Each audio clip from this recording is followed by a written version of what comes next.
ভাবুন তো কেমন হতো যদি আপনি নিজের ইচ্ছা মতো নির্দিষ্ট কোনো এলাকায় বৃষ্টি নামাতে পারতেন, অথবা চাইলেই মেঘ সরিয়ে পুরো আকাশকে রোদেলা করে তুলতে পারতেন। হয়তো ভাবতে পারেন এটা তো অসম্ভব, কিন্তু বাস্তবেই এমন অসম্ভবকে সম্ভব মনে হবে চীনের নেতৃত্বাধীন 3টি মেগা ওয়েদার হ্যাকিং বা ক্লাইমেট ইঞ্জিনিয়ারিং প্রজেক্ট সম্পর্কে জানলে। আজকের ভিডিওতে আমরা জানবো চীনের এই 3টি বিখ্যাত আবহাওয়া নিয়ন্ত্রণ প্রকল্প সম্পর্কে, এবং এর সাথে আরো জানার চেষ্টা করব চীন কেন এমন প্রকল্পে এত জোর দিচ্ছে, এই প্রকল্পগুলি কি মানব জাতির জন্য উপকারে আসবে নাকি আরো প্রকৃতির বিপর্যয় ডেকে আনবে, আর কেনই বা এই প্রযুক্তি নিয়ে বিশ্বজুড়ে এত বিতর্ক চলছে। প্রথমত যে প্রজেক্টটি নিয়ে কথা বলতে চাই সেটি হলো বেইজিং ওয়েদার মডিফিকেশন অফিস। চীনের বেইজিং ওয়েদার মডিফিকেশন অফিস প্রতিষ্ঠিত হয় জাতীয় পর্যায়ে আবহাওয়া পরিবর্তনের জন্য। বর্তমানে সারা দেশে 37,000-এরও বেশি অপারেটর কাজ করছে। রকেট, কামান, ড্রোন ও সিডিং প্লেন দিয়ে তারা নিয়ন্ত্রণ করছে মেঘ ও বৃষ্টিপাত। এটা মূলত কি কাজে ব্যবহার করা হয় সেটা জানলে আপনি চমকে উঠতে পারেন। একটু ধারণা দিই, 2004 সালে বেইজিং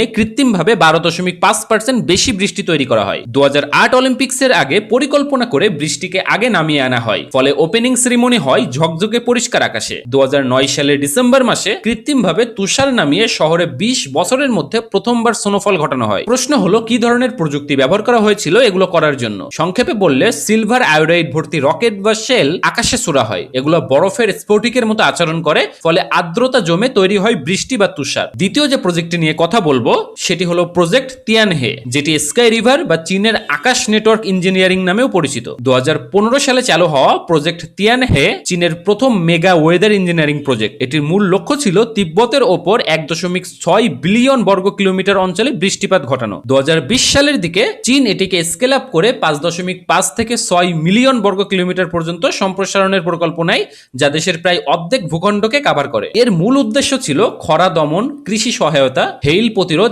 এবং উত্তর ও পশ্চিম চীনের পানিপথগুলো রক্ষা করা। এই প্রজেক্টে কি ধরনের প্রযুক্তি ব্যবহার করা হয়? সংক্ষেপে বললে হাজার হাজার গ্রাউন্ড চেম্বার বসানো হয়েছিল, যেগুলোতে সিলভার আয়োডাইড বার্ন করা হয়। এগুলো মূলত তিব্বত ও শিনজিয়াং অঞ্চলে স্থাপন করা হয়েছে। আর সবচেয়ে ইন্টারেস্টিং বিষয় হলো এই পুরো অপারেশনটি স্যাটেলাইট এবং সুপার কম্পিউটার দিয়ে পূর্বাভাস অনুযায়ী নিয়ন্ত্রণ করা হয়। শেষ যে প্রজেক্টটি নিয়ে কথা বলবো সেটি হলো শিনজিয়াং এ ড্রোন বেসড ক্লাউড সিডিং, যেটিকে বলা হয় হাইটেক রেইন মেকার্স। 2021 সাল থেকে চীন গ্যানলিন অন এবং উইংলুং 2 ড্রোন ব্যবহার করে বৃষ্টিপাত ঘটাচ্ছে সিনজিয়াং এবং তিব্বতের মতো শুষ্ক এলাকায়। 2025 সালে চীনের সিনজিয়াং অঞ্চলের বায়ানবুলাক ঘাসভূমিতে ড্রোন ভিত্তিক ক্লাউড সিডিং প্রকল্পের উল্লেখযোগ্য সফলতা দেখা যায়, যেখানে 4টি ড্রোন ফ্লাইট পরিচালনা করে 5,500 মিটার উচ্চতায় মাত্র 1 কেজি সিলভার আয়োডাইড ছড়িয়ে দেওয়া হয়। এর ফলে প্রায় 78,200 ঘনমিটার পানি উৎপন্ন হয়, যা প্রায় 30টি অলিম্পিক সুইমিং পুলের সমান। পাশাপাশি সিডিং এর ফলে মেঘের তাপমাত্রা 10 ডিগ্রি সেলসিয়াস কমে যায় এবং মেঘের উচ্চতা প্রায় 3 কিলোমিটার পর্যন্ত বৃদ্ধি পায়। এখন আসুন পরিশেষে পরিবেশগত ঝুঁকি নিয়ে কিছু কথাবার্তা বলা যাক। যদিও সিলভার আয়োডাইড তুলনামূলকভাবে কম বিষাক্ত ধরা হয়, তবুও এর দীর্ঘমেয়াদী ব্যবহার মাটি, পানি ও খাদ্যচক্রে